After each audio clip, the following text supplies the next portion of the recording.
Saan ka, sir? Eastwood. Ilagay mo yung destination mo. Ano ka ba? Estudyante ka ba? Ah, helmet ka. Anong oras ba pasok mo? Ano po? 10. 10? Kung malapit na. Ano, okay ka na?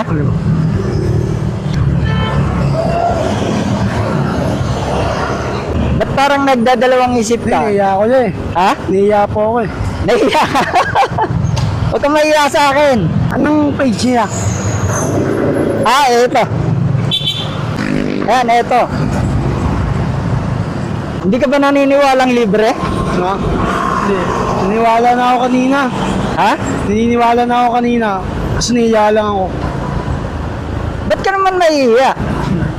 Libre kasi. Ha? Libre po kasi. Libre kasi.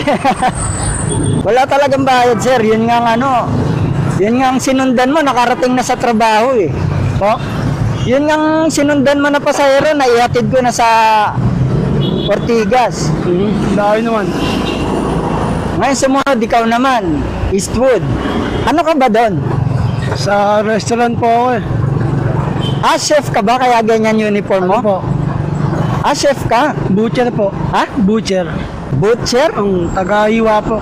Anong problema? Ba't di ka makasakay? Sa tagal po kasi ng ano eh. Mga Egypt. Egypt? Alin, yung ganito? Oo. Pumapasok kasi sa mall yan eh. Dumadaan sa may ano, talagang ano, sa Eastwood Mall. Pumapasok sa loob ng Eastwood Eastwood. Mall. Dumadaan doon. So, hindi ka na maglalakad? Pag jeep lang po kasi ano eh. Diyan lang, sa may ano lang, entry feed lang. Ah, sa labas lang? So, ayaw mo sumakay ng jeep kasi sa labas lang? Opo. Maglalakad pa po kasi malayo eh. Ah, maglalakad pa ng malayo. O ngayon, sir, di ka maglalakad ng malayo. Doon kami sumubababa sa restaurant mo. Restaurant. Eto, Eastwood na tayo.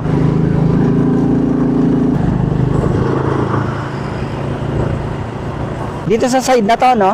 Opo. O sa kabilang side? Sa paganda po. Dito side? 11 kasi yung ano dyan niya eh, bukas ng mall eh.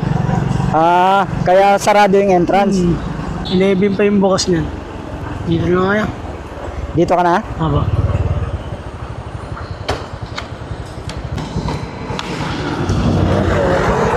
Ano, umabot ka ba sa oras? Ano oras na? Oh, yun. Sige, ano, naniniwala ka na legit yung libreng sakay? Ah, sige.